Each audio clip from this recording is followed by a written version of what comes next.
10वां अवतार जो होगा संभल नगरी में, और विष्णुदत्त शर्मा नाम का एक ब्राह्मण होगा, उसके घर पर जन्म होगा। और वो विशेष अलग से ही वैरायटी का बालक होगा, उसका उन अन्य से तगड़ा शरीर होगा, क्योंकि वो स्पेशल भेज रखा होता है तो। और उसकी लंबी तलवार होगी। इन कृतघ्नी प्राणियों को ऐसे काटेगा न जैसे या करेन गेहूं काटा करे, ऐसे काटेगा न बुरी तरह इनको खत्म करेगा। फिर क्या होगा, उन प्राणियों को बख्शा जाएगा जो उस समय भी भगवान से डरने वाले होंगे। इतना प्रदूषण उस समय क्या होगा, फिर परमात्मा अपनी मेहर से, पुण्यात्मा एक तो परमात्मा ने विधान बना के छोड़ दिया, तो विधान जो भगवान ने बनाया है उसके ऊपर ये साइंटिस्ट अपना अनुभव करके थोड़ी रिसर्च कर लेते हैं और फिर वो भगवान को रिजेक्ट करना प्रारंभ कर देते हैं। ये इनकी महाभूल है। अब पीछे कई वर्षों से रट्टा लगा रखा था कि प्रदूषण इतना बढ़ गया, ग्लेशियन खत्म होगी, बर्फ नहीं पड़ेगी। अरीब का इतनी बर्फ गिर दी बिना गिनती की, वो न्यो का न्यो प्रदूषण है, न्यो का न्यो सारा सौदा है, डूंडा उठा दिया। तो भगवान की अपनी विटो पावर न्यारी है। तो क्या होगा, कलयुग के एंड में इन सभी को नाश करेगा, ऐसी दुष्ट आत्माओं को काटा जाएगा, खत्म करेगा। उसके बाद जो पुण्य उस समय थोड़ी बहुत आस्था भगवान की जिनमें होगी वो शेष बचेंगे। फिर बहुत जबरदस्त वर्षा होगी, और वो पहले वर्षा प्रारंभ होगी बहुत ज्यादा, वो व्यक्ति वहां से खिसक जाएंगे, मैदानी स्थान छोड़कर पहाड़ों पर चले जाएंगे। बहुत सैकड़ों फुट पानी पूरी पृथ्वी पर हो जाएगा, और फिर बहुत समय तक ये पानी धीरे धीरे ये जल सूखना शुरू होगा, और जो जमीन का अनउपजाऊ अंश था वो जल के कारण ऊपर आ जाएगा, और फिर धीरे धीरे वो सूखेगा, सारा पानी जल सूख के फिर उसमें जंगल हो जाएगा, पूरी पृथ्वी पर वन हो जाएगा, पेड़ पौधे बहुत ज्यादा उग जाएंगे, और फिर पर्यावरण का परिवर्तन फिर होगा। वन जो है ऑक्सीजन छोड़ते हैं पेड़, और कार्बन डाइऑक्साइड वायु से लेकर के पुनः पूरे वायुमंडल को शुद्ध कर देंगे। फिर उन शेष बचे हुए प्राणियों के घर पर जो बालक होंगे वो उल्टे होंगे। उल्टे कैसे, माता पिता तो 2.5 फुट के, और बेटा बेटी हो जाएंगे 4-4, 5-5 फुट के, फिर धीरे धीरे बढ़ना शुरू होगा। तो सतयुग में सैकड़ों फुट हाइट के इंसान हो जाते हैं, सैकड़ों फुट, और लाखों वर्ष की आयु हो जाती, क्योंकि शुद्ध वायु, शुद्ध वातावरण, बीमारी होती नहीं उस समय सतयुग में, बहुत कम। अब हम इस विषय को यहीं क्लोज करते हैं। हमारा प्रसंग चल रहा है कि मुल्ला माया मग में बैठी हंसा चुन चुन खाई, यो ज्योत स्वरूपी कहे निरंजन मैं ही करता बाई। एक न करता दो न करता नौ ठहराए बाई, 10वां भी धुंधर में मिल जा सत्य कबीर दुहाई। अब वो 10वां अवतार पुण्यात्मा राजा हरिश्चंद्र जी मेकलंक नाम से प्रकट हुए, जन्म लेंगे माँ से, और फिर वो इतने पाप के भागी हो जाएंगे, अरबों खरबों प्राणियों को मार के जी मनुष्यों को वो उसके बैड अकाउंट में लिख देगा काल, और फिर उसको इन पापों के कारण नरक में ठोका जाएगा।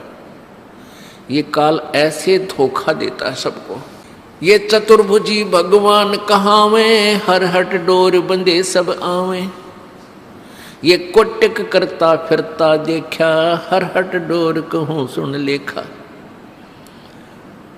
ये करोड़ों करता जो बने फिरे थे, कहते हैं हमने 84 लाख योनियों में भटकते देखे। ब्रह्मा विष्णु महेश ये वो पुण्यात्मा है जो कभी परमेश्वर कबीर जी की शरण में रहे हैं और ये पार नहीं हो सके, ये काल का हाथ लाग गए और काल भगवान ने इनको अपने पुत्रों के रूप में जन्म देकर इन यहाँ का इंचार्ज बना दिया है। पुण्य इन्हीं का है, इनसे एक्स्ट्रा फिर तप करवाता है, इनमें बैटरी चार्ज कर लेता है और फिर इनसे अपना उल्लू सीधा करता है। फिर ये ब्रह्मा मर जाएगा, 7 ब्रह्मा की फिर नया ब्रह्मा जन्म करके उत्पन्न करके ये रख देगा काल। 7 ब्रह्मा की मृत्यु के बाद एक विष्णु जी की मृत्यु होगी और 7 विष्णु की मृत्यु के उपरांत एक शिव की मृत्यु होगी। और जो अब वर्तमान में ब्रह्मा विष्णु महेश चल रहे हैं, ये 84 लाख योनियों में चले जाएंगे, साधारण प्राणी बन जाएंगे और नई पुण्यात्माओं को इसी पद पर विराजमान कर देगा। इसलिए सूक्ष्म वेद में कहा कि कोटिक करता हमने फिरता देखा, हर हट डोर कहूँ सुन लेखा। हर हट डोर कहते चतुर्भुजी भगवान कहावे, ये हर हट डोर बंधे सब आवे। ये अरहट का कुआ लोई, यागल बंधा है सब कोई। कीड़ी कुंजर और अवतारा, हर हट डोर बंधे कई बारा। हर हट डोर किसे कहते हैं? पहले पुराने समय में सिंचाई का साधन किसानों के पास एक कुआं होता था, कच्चा कुआं खोदते थे, बहुत गहरा होता था। उस कुएं के ऊपर एक पक्का स्ट्रक्चर बनाते थे दूरी से और उसके बीच में एक पुली लगाते थे, एक पुली, और उसके ऊपर एक चैन डाल देते थे जो नीचे जल तक जाती थी। उस चैन की चौड़ाई लगभग 1 फुट होती थी। उस चैन के ऊपर उस बेल्ट के ऊपर बाल्टियां फिक्स कर देते थे, बाल्टियां, और उन वो बाल्टियां नीचे से फिर उस पुली को घुमाया जाता था बैलों के द्वारा, जैसे कोल्हू चलाया जाता है। वो बाल्टी नीचे से पानी भरकर आती थी, ऊपर खाली हो जाती थी, वो जल खेतों में चला जाता था। वो खाली बाल्टी फिर नीचे जाती थी, नीचे से भरकर आती थी, फिर खाली हो जाती थी, फिर जाती थी, फिर खाली हो जाती थी। इसको अरहट का कुआं बोलते हैं। आपको उसका एक चित्र दिखाते हैं, क्योंकि वर्तमान के बच्चों ने अरहट नहीं देखे, हमने देखे। हमारे समय हम बालक थे तब तक कहीं ना कहीं इनकी थोड़ी सी नामो निशान कहीं कहीं इधर जहाँ नहर का व्यवस्था नहीं थी सिंचाई की, वहाँ ये देखने को मिलते थे। अब तो इनका नामो निशान ही मिट गया। ये देखिएगा, ये अरहट का कुआं लोई, ये देखिएगा अरहट, रहट देसी भाषा में रहट कहा करते हैं, वैसे हरहट भी बोलते हैं। ये अरहट है, यो अरहट का कुआं लोई, या गलबंजा है सब कोई। ये कीड़ी कुंजर और अवतारा, हरहट डोर बंधे कई पारा। ये कुआं है एक,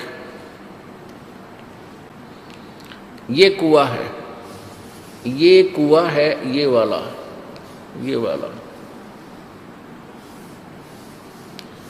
इसकी साइड एलिवेशन दिखा रखी है, तो सोच लो भी इससे काट के।